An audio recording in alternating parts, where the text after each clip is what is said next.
Partisan Politics and the Road to Plutocracy. I'm Blair Fix. He who has more than enough and yet hungers for still more will find no remedy in gold or silver, for his ailment is not poverty, but insatiability and avarice. Plutarch on Love of Wealth.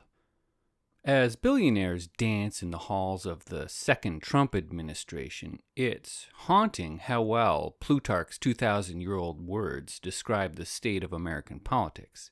It's a barren landscape of plutocratic insatiability. How did it get this way? One way to tell the story is to look at the battle between the ruling class and everyone else, a battle which elites are obviously winning.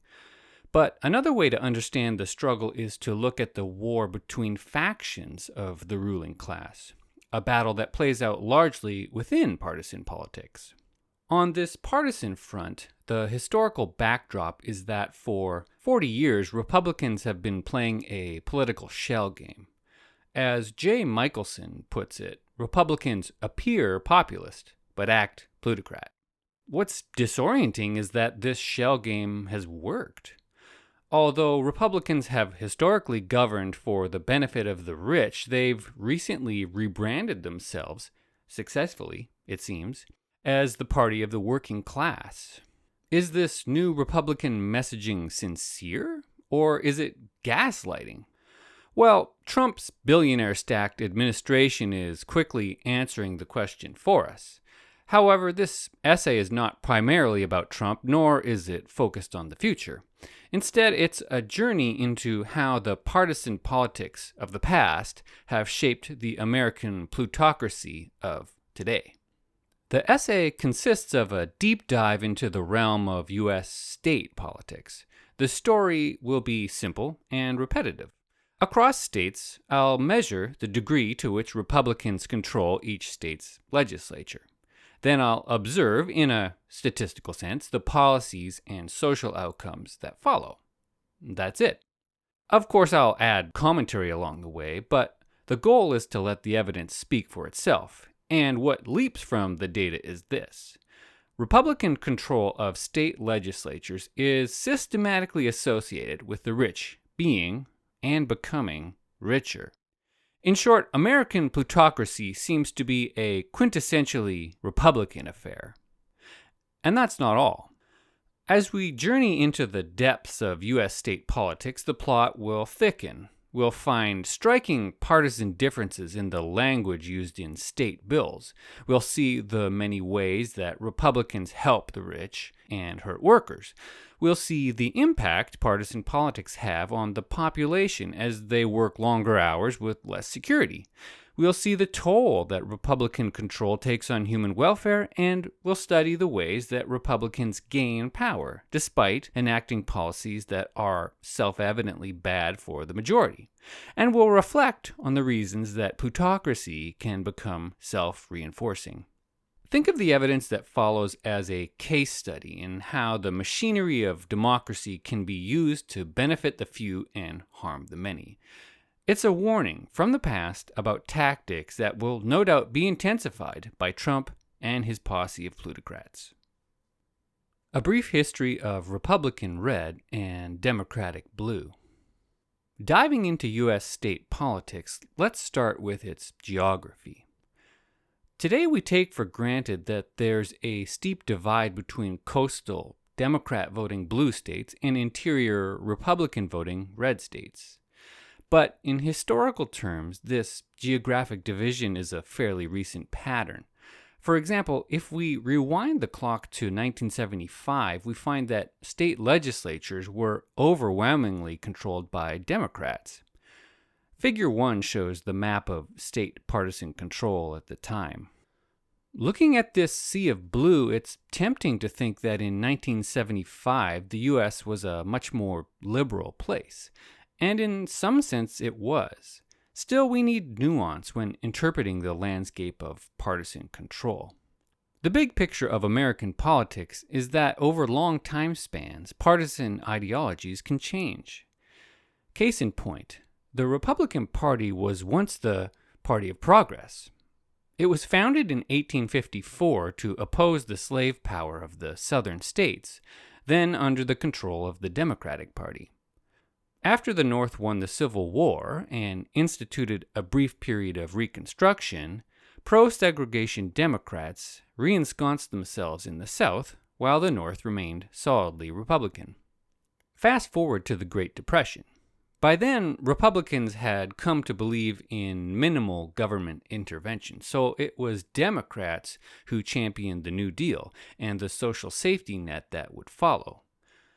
By the end of World War II, New Deal Democrats had swept to power in the North, while Southern Democrats remained in control of the South.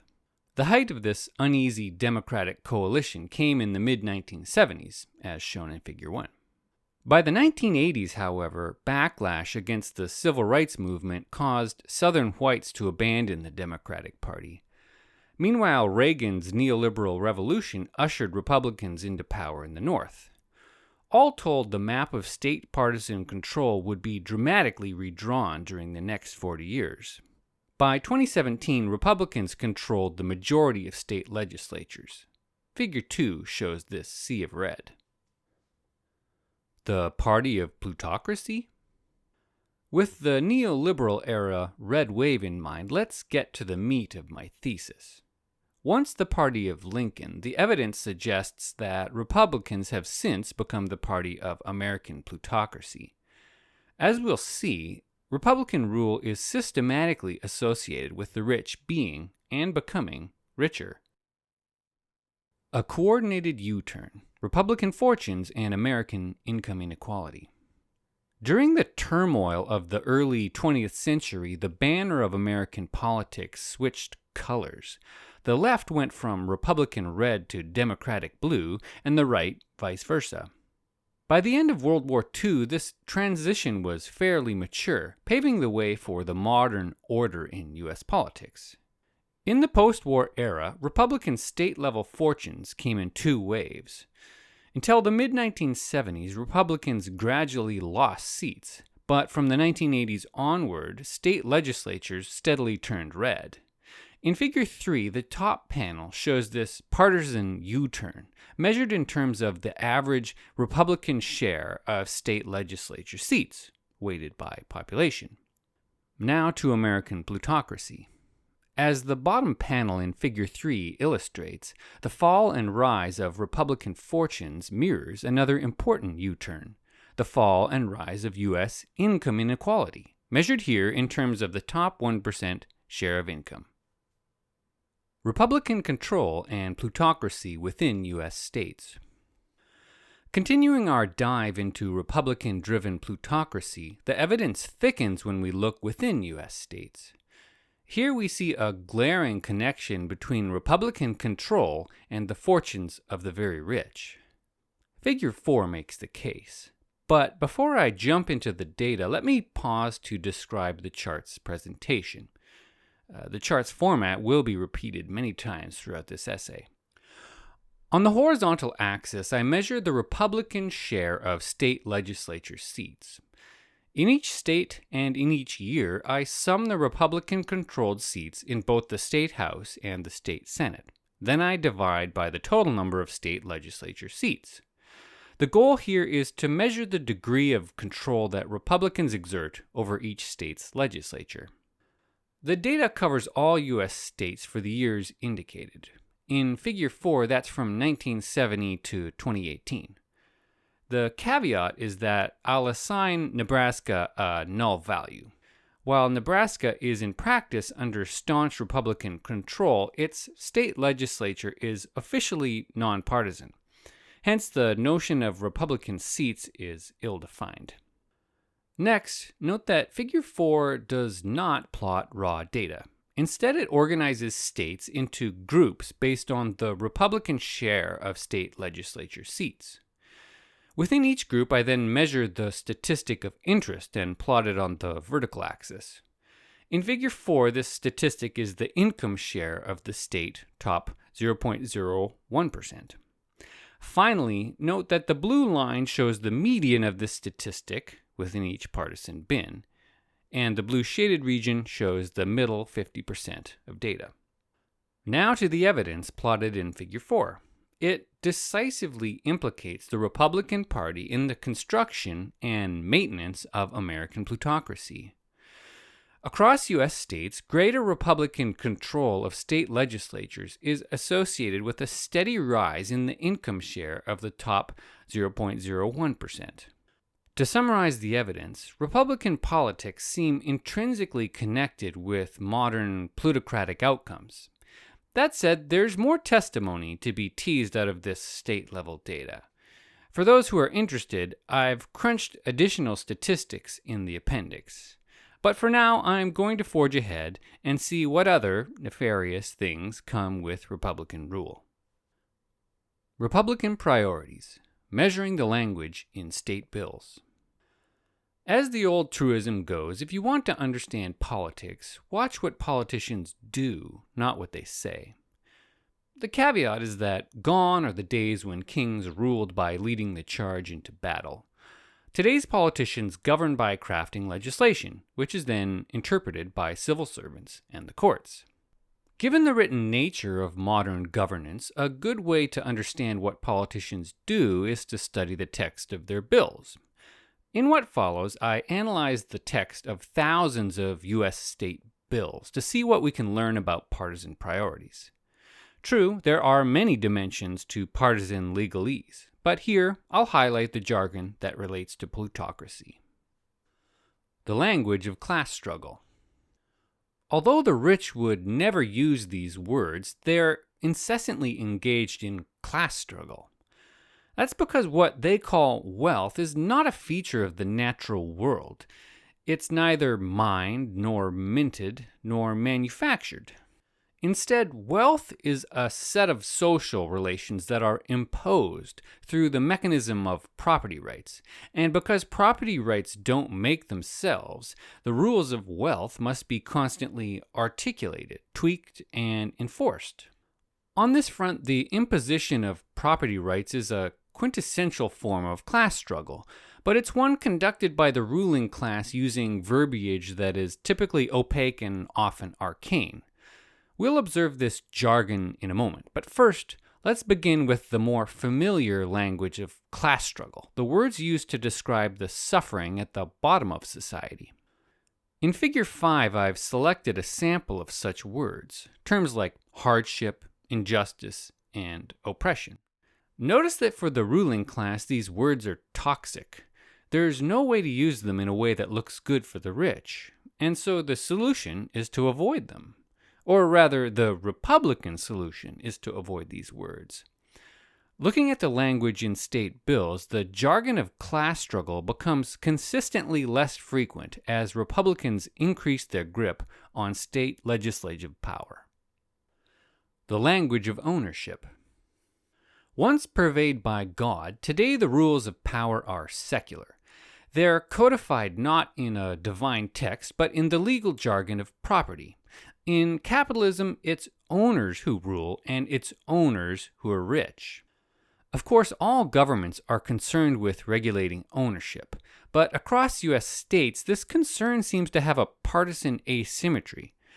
Far more than Democrats, it's Republican-dominated governments that use the jargon of ownership in their bills. Figure 6 shows the pattern. Looking at the words in Figure 6, what's fascinating is how this terminology contrasts with the folksy wisdom that Republicans use in their speeches. In public, we hear about freedom, about the market, about family values. But in private, what defines Republican legislation is talk about the obscurities of property rights, arcane terms like heirship, lien holders, and investiture. For that matter, what even is investiture? Well, as Jonathan Nitzan and Shimshon Bickler note, it's a feudal term that describes the symbolic ceremony of transferring property rights from the feudal lord to the vassal. The term would later get shortened to invest and gain a tone of productiveness, but in its original setting, the truth was clear. Investiture implied a transfer of power. At any rate, I'd guess that many American voters would be surprised by the obscure language of ownership that rises with Republican rule. It's not part of the GOP's public brand. The language of law and order. Continuing the theme of arcane terminology, let's turn now to the language of law and order, shown in Figure 7. Think of this language as the procedural counterpart to the jargon of ownership. To have a regime of property rights, governments first define a set of ownership rules. Then they endow the court system with a set of procedures for how these rules will be enforced. To be sure, all governments play this procedural game, but across U.S. states they apparently do not play it equally. Instead, the language of law and order appears to be a Republican obsession. As Republicans seize state power, we see a 50-fold increase in obscure judicial jargon within state bills. An information mismatch. In my view, the partisan trends in legislative language highlight a key weakness of democracy. For voters, the information that's most easily available is what politicians say about themselves in public. But this politicking is low-quality data, frequently riddled with spin, half-truths, and outright lies. To make more informed decisions, voters need to know what politicians actually do, the substance of their bills and legislation, but this high-quality information is the most difficult to get. Sure, government bills are now available on the internet, but few people have the time or the expertise to wade through legislative legalese. In the past, the job fell to municipal reporters whose beat was to keep the public informed about the actions of their state and local government. But in the last few decades, this civic beat has largely vanished, leaving voters with whatever hearsay they receive on Facebook. More on Facebook use later. Regardless of the misinformation that voters get from punditry, the evidence generated by politicians' legislative behavior is quite clear. At the state level, Republican politicians do exactly what we would expect if they were governing for the benefit of plutocrats. They ignore the language of bottom-up class struggle, they emphasize the language of ownership, and they obsess over the procedural language of law and order. Creating Plutocracy, Republican Policy in Action. Continuing the theme of what politicians do, let's look at the effects of Republican rule. To create plutocracy, Republicans have 5 main tactics. 1. Suppress the minimum wage. 2. Kill unions. 3. Tax the poor more than the rich. 4. Enrich owners. And 5. Cut government spending. In what follows, we'll look at the evidence for each tactic. Suppressing the minimum wage.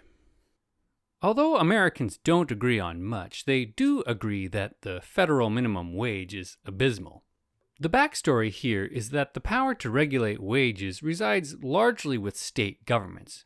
But as part of the New Deal, the U.S. federal government enacted a national minimum wage in 1938. The result is that today, U.S. labor law is a hodgepodge of legislation that's difficult to untangle. Some states have a higher minimum wage that supersedes the federal standard. Other states have a lower minimum wage that applies only to certain classes of workers. And a few states have no minimum wage at all. But again, the federal minimum wage applies to many workers in these states. My point is that when studying the minimum wage, the effects of state and federal law are complicated. However, the various state minimum wages are themselves quite clear in the sense that they reveal political priorities. In what follows, I'm going to compare each state's minimum wage to the average U.S. income. The idea is that what matters about a minimum wage is its relative value. For example, if a minimum wage worker is employed full-time, should they earn half the value of the average American income? Or should they earn far less, say a tenth the average income? These are moral questions which politicians answer when they set the minimum wage. Turning to state politics, the relative value of the minimum wage has a clear partisan dimension. As Figure 8 illustrates, the state minimum wage tends to decline as Republicans increase state legislative control. Killing unions. In 1847, the French socialist Louis Blanc coined the phrase the right to work, by which he meant that citizens had a right to gainful employment. Today, this idea is called a job guarantee, and it enjoys growing popularity. However, the phrase the right to work has long since been co-opted by reactionaries to refer to union-busting legislation. Unions. They are perhaps the key vehicle for counterbalancing the power of owners. As a cog in the corporate machine, an individual worker is powerless, but as a collective, workers can wield tremendous control. And that's why union-busting tactics are a crucial part of the plutocratic playbook. When you smash unions, you deprive workers of, among other things, the ability to bargain for a decent wage. Unions. Reactionary politicians can barely hide their disdain for them, and it shows in the data. When we measure the union membership rate across U.S. states, we find that it consistently declines with greater Republican legislative power. Figure 9 runs the numbers. Taxing the poor more than the rich. After George Bush's re-election in 2004, the linguist George Lakoff argued that Democrats had a messaging problem. Whereas Republicans couched their policy in folksy wisdom, Democrats continued to use outdated rhetoric. The solution, Lakoff proposed, was to rethink the message. For example, when Republicans offered tax cuts, Democrats should justify higher taxes by calling them a membership fee. Lakoff's idea has not aged well, largely because the left's problems run far deeper than messaging. Still, it's worth noting that Democratic policies are often more in line with public opinion, even if many voters don't know it. Taxes are a case in point. For example, a 2018 Gallup poll found that roughly 2/3 of Americans thought that the rich were taxed too little. And here, it's clear that not taxing the rich is a partisan game, played best by Republicans. Across U.S. states, greater Republican control of state legislatures is associated with a steady decline in the top marginal tax rate. Figure 10 shows the trend. Continuing our journey into U.S. taxation, states with a nil top tax rate generally have a nil rate across the board. That is, they have no state income tax. Now, on its face, this policy seems equitable, since everyone pays zero tax. But actually, the policy is radically unfair. That's because states without an income tax still have taxation, and the taxes that remain tend to be regressive. Sales tax is a good example. On the surface, a sales tax is a simple flat fee on consumer spending, but under the hood lies inequity. That's because, for their part, the poor have no choice but to spend much of their income on daily commodities, items which are covered by sales tax. But the rich, in contrast, spend much of their money on investments, expenditures that are not covered by sales tax. As a consequence of this spending asymmetry, sales taxes tend to be highly regressive. They tax the poor more than the rich. Hence, states that rely heavily on sales tax for government income tend to have a more regressive tax regime. And that brings me back to partisan politics. Looking at the total structure of state taxation, it turns out that Republican control is associated with a more regressive tax burden.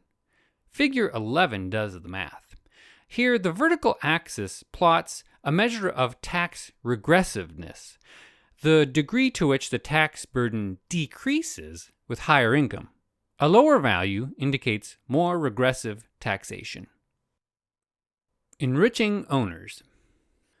In his 1840 treatise, What is Property?, the anarchist philosopher Pierre-Joseph Proudhon answered succinctly, "Property is theft." I mention Proudhon's slogan because it reminds us of the full spectrum of political ideology.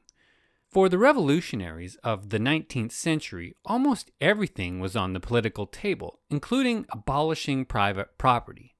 Now, the caveat is that by property, Proudhon mostly meant the property rights, which entitle owners to income. income that Proudhon deemed theft. At any rate, while Proudhon's revolutionary rhetoric sits far outside the spectrum of mainstream American politics, it seems that the returns to property ownership remain on the political table. For example, when we look across U.S. states, we find that the portion of income going to property owners has a partisan dimension. It tends to rise with Republican control of state legislatures. Figure 12 shows the pattern. Looking at the partisan returns to ownership, I find the Z-shaped pattern quite interesting. Across much of the variation in state politics, the returns to property vary only slightly. Yet when we get to the extremes of partisan control, either on the left or on the right, we see stark changes to the property share of income. Why? One possibility is that the mid-ground stability is caused by an elite consensus, a bipartisan agreement about the normal rate of return. This is Nitzen and Bickler's term for the average rate of return that owners expect to earn on their property. The rate is set, Nitzen and Bickler argue, by the social nomos, the set of beliefs and institutions that denominate the social order. Of course, it makes sense that this nomos should involve partisan politics, but what's surprising, in my mind, is how far into the partisan extremes we must go to see major changes to property income. Cutting government spending. In his 1981 inaugural address, Ronald Reagan summarized the Republican zeitgeist when he proclaimed, "Government is not the solution to our problem, government is the problem." Since then, it's become a cliche to hear Republicans respond to each new crisis by demanding government cutbacks. The odd thing about this cliche, though, is that at the level of the federal government, the cutback rhetoric is hollow. Since Reagan, Republicans have rarely shrunk federal spending. Instead, they reorder government priorities by seizing money from social programs and sending it to the Pentagon. However, when we turn to state governments, Reagan's cliche holds true. Across U.S. states, Republican control of state legislatures is associated with a noticeable decline in government spending as a share of state GDP. Figure 13 runs the numbers. So why do Republicans prefer small government? Well, their typical response is that compared to the private sector, government is inefficient. Fine, I'll grant that in some settings, government bureaucracy can be bloated. But as David Graeber argues in Bullshit Jobs, corporate bureaucracies suffer the same problem. As such, the rhetoric of efficiency seems to be largely a political distraction. A far more important difference between the public sector and the private sector is right there in the name. The public sector is public. It has no owners. But if you privatize a government program, you create property rights to own, and you send revenue to the new owners. In the same vein, the private sector tends to have a more plutocratic pay structure than the public sector. For example, consider the yawning gap between the income of U.S. state governors and their private sector peers, the CEOs of large U.S. corporations. Although both positions consist of helming large hierarchies, state governors were, in 2020, paid about 40 times less than their private sector counterparts. Figure 14 plots the chasm.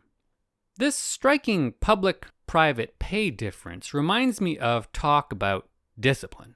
For their part, when Republicans privatize government programs, they speak about the discipline of market competition. But the flip side is that privatizing public services frees money from the pay-limiting scrutiny of public office, or what we might call the discipline of democracy. One can see, then, why budding plutocrats would be in favor of shrinking government. It creates more revenue for owners, and it unshackles money from the discipline of democracy. Trickling down or pouring up? Relative income across U.S. states. With Republican legislative tactics out of the way, let's now deal with a concept that refuses to die. In the pantheon of bad ideas, trickle-down economics ranks with Russian roulette in terms of its self-evident stupidity. Sure, boss, I'll give you my money if you say it will trickle back down. In what follows, I search for evidence that Republicans' plutocratic policies lead to a trickle-down boost to income. Spoilers, I find the opposite. The post-war boom. Prosperity at the center. By most accounts, the peak of America's global dominance came in the late 1960s, at the height of the post-war boom.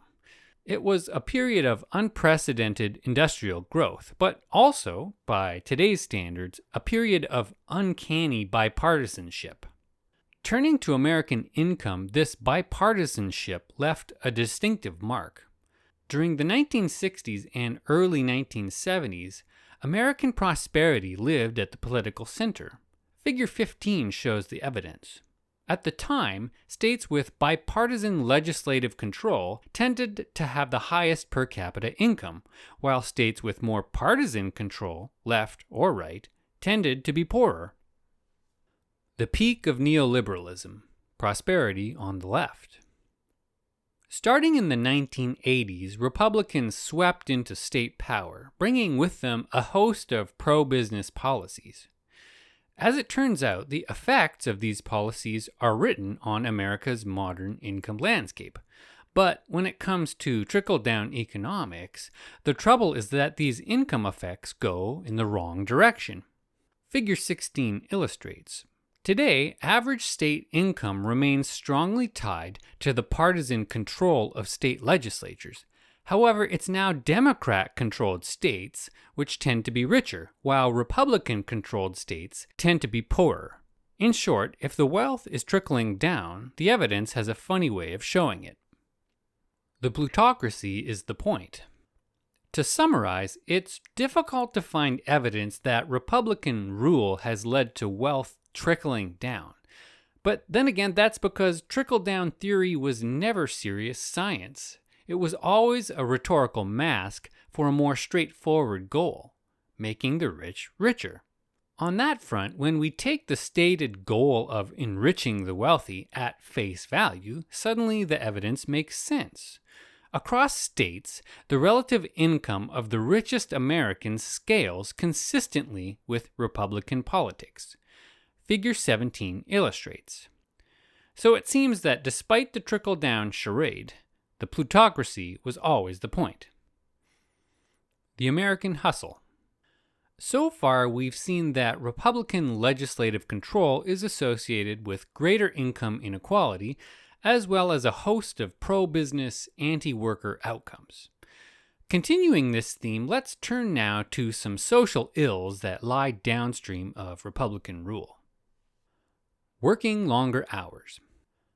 In the incendiary words of Karl Marx, the struggle for normal working hours consists of, quote, a protracted civil war between the capitalist class and the working class. Today, the battle is not over. True, bosses have largely abandoned their most ghoulish 19th century tactics, such as forcing employees to work 70-hour weeks. Instead, what today's bosses demand is flexibility. And that, it seems, is code for low pay. You see, a poorly paid workforce is a pliable workforce. If folks are struggling to make ends meet, they don't need to be told to work longer hours. They'll do it of their own accord.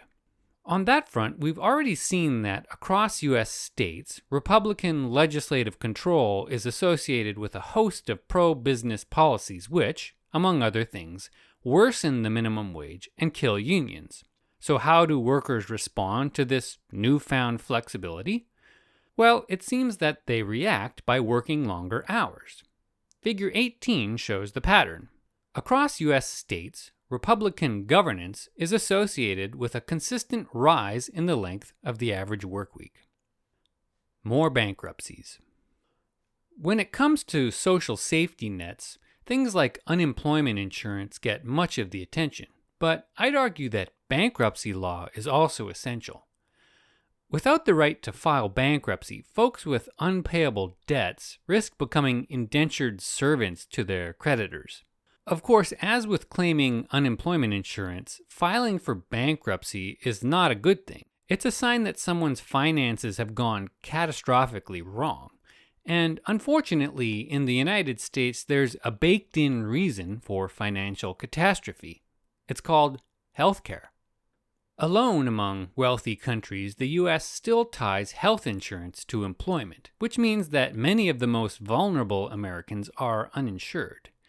When these people get sick, they frequently go bust. As a result, about 2/3 of U.S. personal bankruptcies are caused by medical debt. Surveying this scene of financial destruction, we find that it's not distributed evenly. Instead, rates of personal bankruptcy have a partisan dimension. They tend to increase with Republican state control. Figure 19 runs the numbers. More food insecurity. In her book, How the Other Half Dies, Susan George argues that famines are political beasts. They're not caused by global food shortages, but by a failure to distribute the world's food surplus to those who need it. Turning to the United States, the situation is similar. Although the nation has ample food, about 1 in 10 Americans is food insecure, meaning they struggle to afford good food. As with famines, this food insecurity is a political problem. In fact, it's a partisan problem. Across U.S. states, rates of food insecurity tend to rise with Republican legislative control. Figure 20 shows the pattern. Going negative. Partisan politics and human welfare. Continuing the theme of social strife, let's dive into the politics of human welfare. In what follows, we'll see if American health has a partisan dimension. Spoiler, it does. More people without health insurance. Home to some of the world's best medical facilities, the U.S. also boasts one of the lowest life expectancies among wealthy nations. This dichotomy is no paradox. It's a predictable feature of American plutocracy. For the rich, American healthcare is best in class, but for the poor, it's a disaster. The catastrophe starts with the political failure to provide health insurance to all. Actually, this failure is a partisan problem. Across U.S. states, the portion of people without health insurance tends to rise with Republican control of state legislatures. Figure 21 does the math. More deaths of despair. Continuing our investigation of American welfare, let's turn now to what Anne Case and Angus Deaton call deaths of despair. These are self-induced deaths due to suicide, drug overdose, and alcoholism. In their 2020 book, Case and Deaton show that in the U.S., deaths of despair have risen starkly over the last few decades. The question is why? Case and Deaton argue convincingly that these deaths are largely a civic pathology caused by the social determinants of health. Among Americans with a college degree, there's been no dramatic change in drug, alcohol, and suicide mortality. But among folks without a college degree, these deaths have exploded. Case and Deaton conclude, quote, deaths of despair are prevalent among those who've been left behind, whose lives have not worked out as they expected. To this summary, I would add that deaths of despair have a partisan dimension. They're higher within Republican-controlled states. Figure 22 shows the evidence. Lower life expectancy. In 2015, driven largely by rising drug overdoses, U.S. life expectancy started dipping for the first time since World War II. This subtle decline was the calm before the storm. When COVID hit, the dip became a life expectancy dive.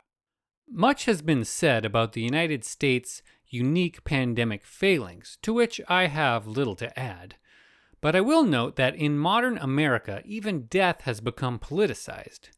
Across U.S. states, life expectancy now has a distinct partisan dimension.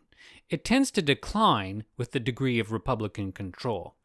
Figure 23 plots the pattern. Unhealthy and aware of it. When we turn to Americans' self-reported health, the plot continues to thicken. Not only does life expectancy have a partisan dimension, so does Americans' assessment of their own health. Looking at Figure 24, it seems that as Republicans gain legislative seats, a larger portion of the state population reports having poor or fair health. Likewise, a similar pattern holds for mental health, as shown in Figure 25. Across states, Republican control is associated with more self-reported days of poor mental health.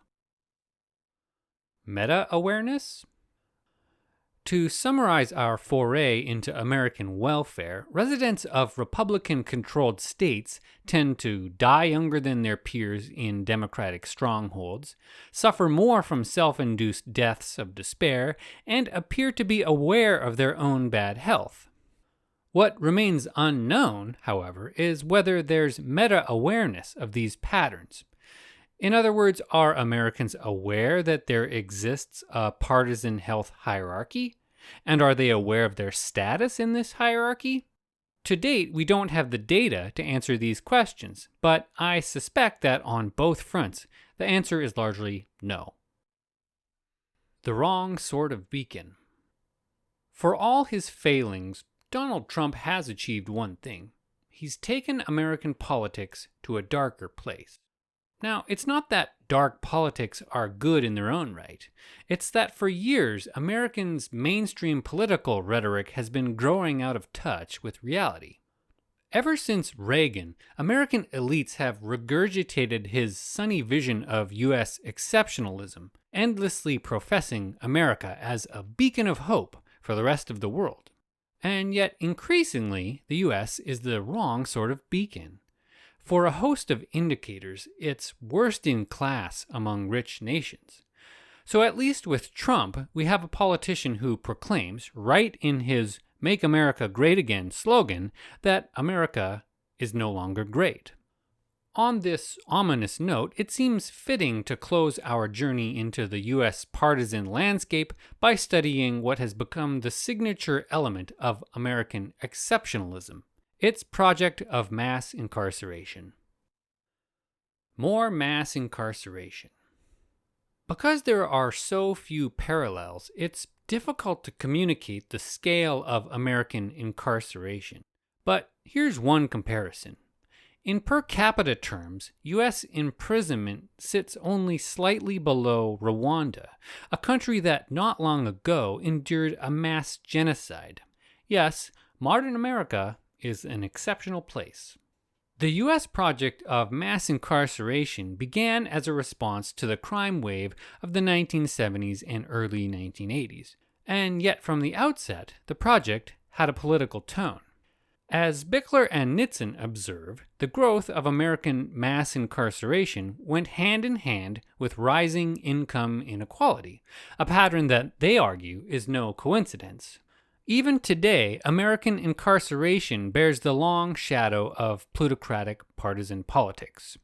Across U.S. states, rates of imprisonment tend to rise with Republican governance. Figure 26 shows the trend. More crime. For its part, prison time is often touted as both punishment for convicted criminals and a deterrent for would-be crooks. But regarding the latter claim, there's little evidence that imprisonment actually lowers crime. For example, across U.S. states, crime rates tend to rise with incarceration rates, a sign that imprisonment is largely a response to crime, but an ineffective deterrent. Instead, the seeds for crime are laid by social pathologies like unemployment, poverty, and drug abuse. Incarceration simply punishes, further, the folks who suffer from these diseases, and as with the punishment, the pathology of crime has a partisan dimension. Across U.S. states, rates of property crime tend to increase with Republican legislative control, figure 27, as do rates of murder, figure 28. Cause, effect, or both. This concludes my journey into the partisan dimensions of America's social pathologies. What leaps from the evidence is the fact that Republican governance is associated with a host of bad outcomes. What's less clear is whether Republican politics cause these pathologies or whether social strife leads to Republican politics. I think both forms of causation are plausible. On the first count, Republican policies amplify income inequality, thereby harming the working class and benefiting the rich. From this heightened class struggle, bad things almost certainly follow. On the second count, it seems that Republicans have learned how to weaponize American anger for their own benefit. They offer simple but wrong solutions to difficult problems, so it makes sense that states with the deepest social strife would also be the deepest red. Alarmingly, if this two-way causation exists, it points to a kind of vicious feedback cycle. Republican-driven plutocracy causes social strife, which then leads to public anger and more disillusioned votes for Republican control. If this feedback cycle is real, I propose we call it the express elevator to plutocratic hell. How do Republicans win? Let's switch gears. So far, we've looked at data which connects Republican state governance to both plutocracy and widespread social pathology. Staring at this evidence, it seems like an oxymoron. It's the sort of bad outcome that, you'd think, shouldn't exist in a democracy, since most people should vote against it. So then how do Republicans win elections? This question, incidentally, was fielded in 2003 by then-Congressman Bernie Sanders. Speaking to a class of high school students, Sanders lays out the quintessential Republican strategy, which is to divide and conquer. To win elections, he observes, Republicans pander to divisive cultural issues, but when in power, they govern for the benefit of plutocrats. In broad terms, I think Bernie is correct.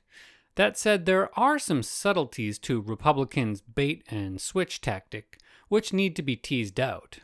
The first subtlety is that the Republican Party benefits greatly from the structure of the U.S. electoral system, which amplifies small variation in partisan support and which tends to underrepresent the interest of urban voters. The second subtlety is that Republican politicians are part of a broader propaganda machine that bombards voters with reactionary messaging. Crucial to this messaging, I believe, is that Americans' media habits now have a striking partisan asymmetry. In what follows, we'll look at each of these problems in more detail. A deficit of democracy. In 1975, the Trilateral Commission published an infamous report called The Crisis of Democracy. In it, the authors warned that the United States suffered from an excess of democracy, an excess which they claimed was causing a deficit in governability. Reading between the lines, what the deeply reactionary authors meant was that organized labor power was making it difficult for the U.S. ruling class to govern by and for itself. Today, as the billionaire-packed Trump regime demonstrates, this deficit has been reversed. The U.S. now suffers from a deficit of democracy and an excess of governability, read plutocratic authority. But while the problem is modern, the seeds for this democratic deficit date back centuries to the creation of the U.S. electoral system. On the electoral front, many Americans are proud that their country is the oldest surviving democratic republic. Yet sometimes age can be a burden. In the years since the U.S. Constitution was written, political scientists have learned much about the benefits and failings of different electoral systems. For example, U.S. framers borrowed the British system of first-past-the-post voting, in which whomever wins the most votes in a district wins the seat. This system has the advantage of being simple, but has the disadvantage of leading to many perverse outcomes. The most well-known perversity is the fact that first-past-the-post voting amplifies small changes in partisan support. The result is that huge electoral majorities can be built on a small plurality, or sometimes even a minority, of votes. Turning to U.S. state governments, pundits often look at electoral maps and comment on the shocking difference between red states and blue states. And in terms of partisan control, these states do look like different countries. The mistake, though, is to assume that electoral differences indicate enormous variation in voters' preferences. But actually, the opposite is true. Across U.S. states, drastic variation in partisan control is built on fairly minor changes in public opinion. Figure 29 illustrates. To explain the chart, let's look first at the horizontal axis, which plots the portion of state legislature seats controlled by Republicans in 2019. What's important is that across state legislatures, Republican control varies over a roughly 80-point range. Next, let's look at the vertical axis, which plots public opinion within states, the portion of people with a favorable view of Republicans. Naively, we might expect that this public opinion should follow the dashed red line, which indicates parity between polling data and electoral outcomes. For example, in states where Republicans win 20% of the legislature seats, we might expect that 20% of the population would have a favorable view of the party. Likewise, in states where Republicans win 80% of the seats, 80% of people should have a favorable view of the party. When we look at actual polling data, however, this naive expectation turns out to be way off the mark. Looking at real-world opinion gives the blue curve in Figure 29, which is a testament to the failings of first-past-the-post voting. Across the 80-point swing in Republican legislative control, voter opinion about Republicans varies over a much smaller range, around 15 percentage points. The message here is that to win landslide elections, Republicans must achieve only modest changes in public opinion. Partisan asymmetry. Now to a second defect of first-past-the-post voting, which is that it amplifies partisan support unequally. In his book, Why Cities Lose, Jonathan Rodden dives deeply into this asymmetry, arguing, persuasively, that America's democratic deficit is caused in large part by the geography of modern partisanship. Put simply, Democrats have become an urban party, while Republicans have become an exurban and rural party. Now, on its face, it seems like the geography of partisan support shouldn't matter, since government representation should always track with population. But Rodden demonstrates why this assumption fails. The problem lies with the interplay between partisan geography and first-past-the-post voting. With support concentrated in city centers, Democrats tend to win big in urban districts. That is, they get a huge share of the district vote. But this victory turns out to be a loss in disguise. You see, in first-past-the-post voting, once a party has achieved a seat-winning plurality, all additional votes are wasted. They do nothing to affect the election results. So the goal in this system is not to win big in a few districts, it's to win by a small margin in many districts. As Rodden shows, the dispersed geography of Republican support means that the party is better at playing this small victory game. And when gerrymandering enters the picture, the partisan asymmetry becomes even more pronounced. Returning to U.S. public opinion, the electoral bias against Democrats turns out to be quite visible in the polling data. Figure 30 makes the case. Here I've taken the polling data from Figure 29 and added Democrat favorability to the mix. To reiterate, the red curve shows how Republican favorability relates to Republican control of state legislatures. And now the blue curve shows how Democrat favorability relates to Democrat control of state legislatures. What's striking is the gap between the two curves. At virtually every level of state electoral success, Democrats poll better than Republicans. In other words, to achieve the same level of government power, it seems that Democrats must win more votes. The politics of indoctrination. With the U.S. democratic deficit in mind, let's pivot now to the partisan nature of political indoctrination. Here, I think we should start with George Orwell, who has in many ways informed our ideas about propaganda and groupthink. The problem with Orwell is that he's too, Orwellian. In 1984, Orwell depicts indoctrination that's so fiendish, so totalizing that it seems cartoonish. Of course, that was the point. 1984 was meant as a satire.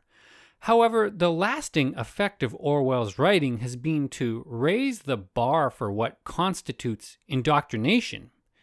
Big Brother makes true propaganda, but in our society, we don't have anything like that. Of course, we do have propaganda, but it's typically more subtle than the Orwellian ideal. It's designed to nudge public opinion, not transform it. Actually existing propaganda is in many ways banal. The meat of it is what we might call biased information, journalism that elevates some narratives over others. In that regard, propaganda has always been ubiquitous. Just look at the load of junk on the internet. But what's changed in recent years is the way people consume information. In modern America, media consumption now has a distinct partisan asymmetry. To see this asymmetry, let's start by simply counting people's sources for political news. Figure 31 shows the results. Across U.S. states, it seems that greater Republican control is associated with less diversity in people's news consumption. Thinking about this partisan-related decline in media diversity, it's instructive to look at the news sources that remain when we head into deep Republican territory. As you might guess, red state stalwarts are not rushing to read the New York Times.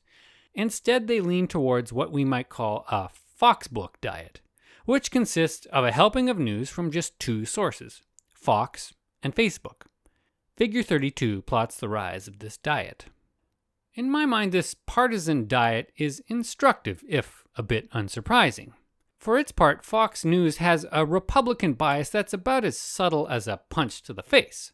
So if Republican voters aren't watching Fox, it would be shocking. Facebook, in contrast, is an algorithmic beast that cares only about keeping users on its platform. So in that regard, the site is non-partisan. However, Facebook's algorithm seems to have learned that the best way to maximize engagement is to feed users a steady stream of rage-inducing clickbait.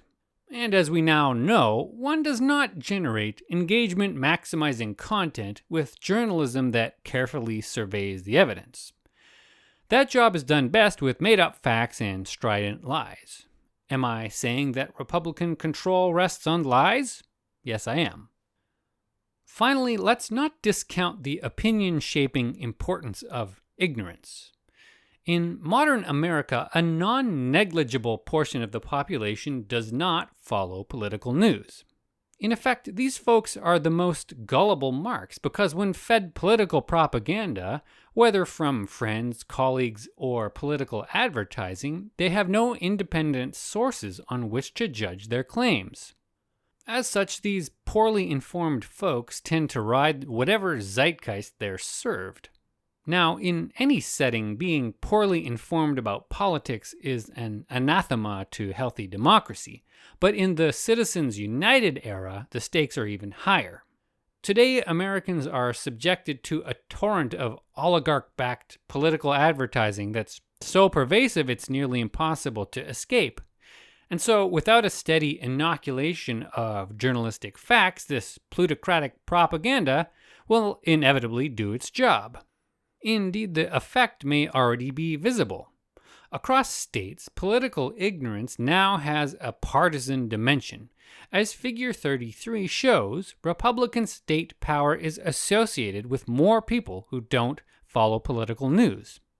Am I saying that Republican control rests on voter ignorance? Yes, I am.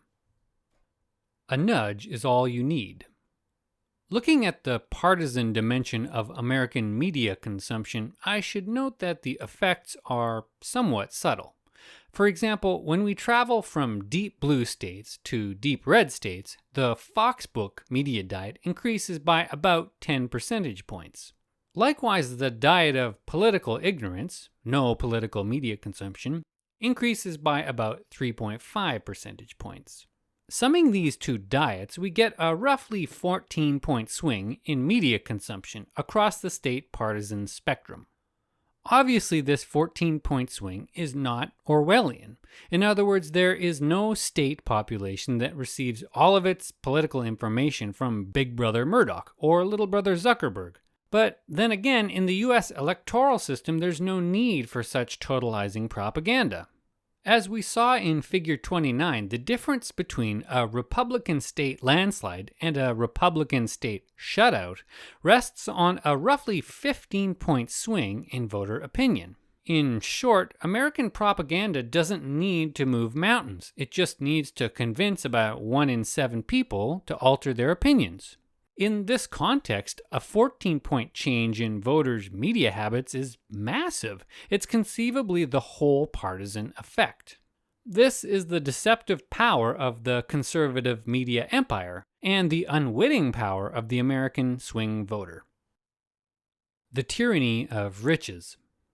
To conclude this journey into the partisan politics of American plutocracy, perhaps some reflection is in order.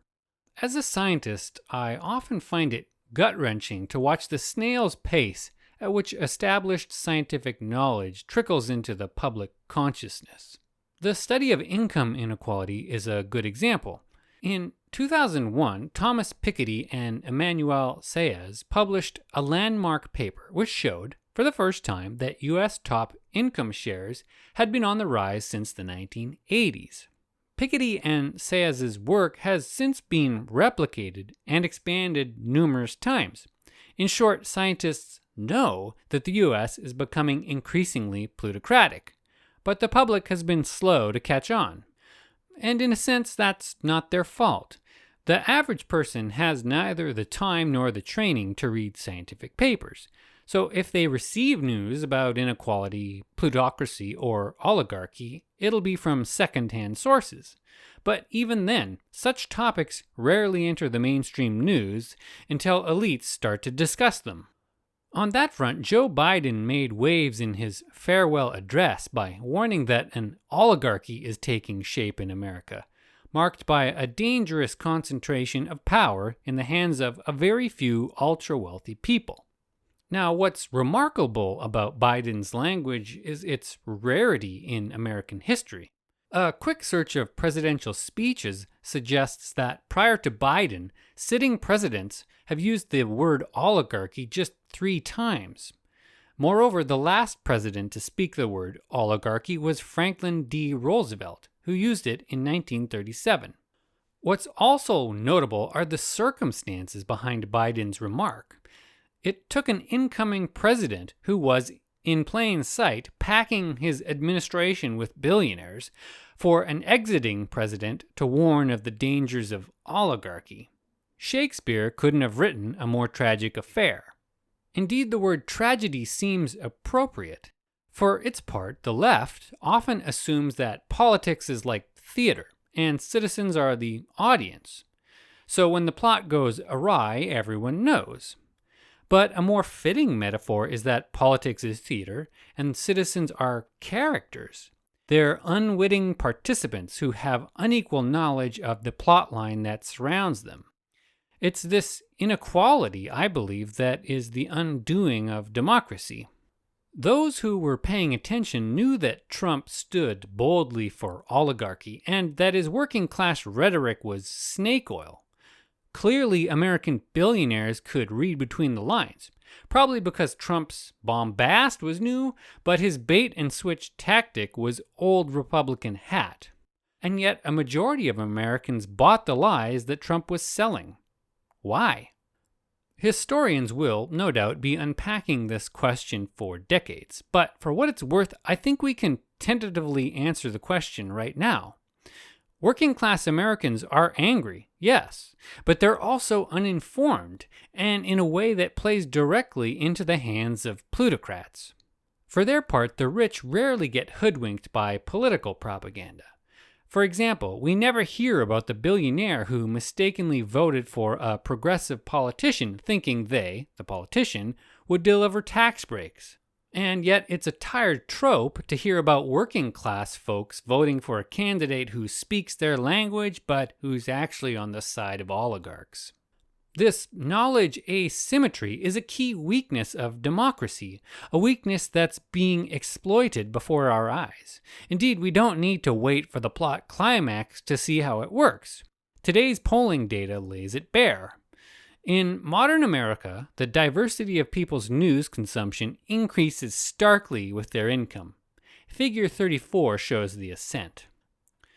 In my mind, this evidence illustrates how the trappings of democracy can be used to ensconce plutocracy. As the rich get richer, they use their time and resources to become information-sucking machines. Meanwhile, as the poor get poorer, they fall into a pit of political ignorance where they become easy victims of propaganda. In a sense, this asymmetry is why reactionary politics are so easy and why progressive politics are so difficult. Reactionary politics push snake oil downhill. Progressive politics push knowledge and solidarity uphill. For American voters, it's become increasingly difficult to differentiate the two political forms, largely because many Republican politicians have adopted working-class rhetoric that was once the domain of leftists. And yet, when we study what Republican politicians do, the rhetoric falls apart. As we've seen here, repeatedly, and to the point of nausea, the evidence points overwhelmingly to one conclusion. In modern America, Republicans are the party of plutocracy. Well, that's it for this post. If you want to support more free-thinking, data-driven research about big social issues, consider becoming a patron. You can sign up at economicsfromthetopdown.com/membership. And if you're interested in the data and methods behind all the charts in this post, you can find a link in the notes. Until next time, I'm Blair Fix.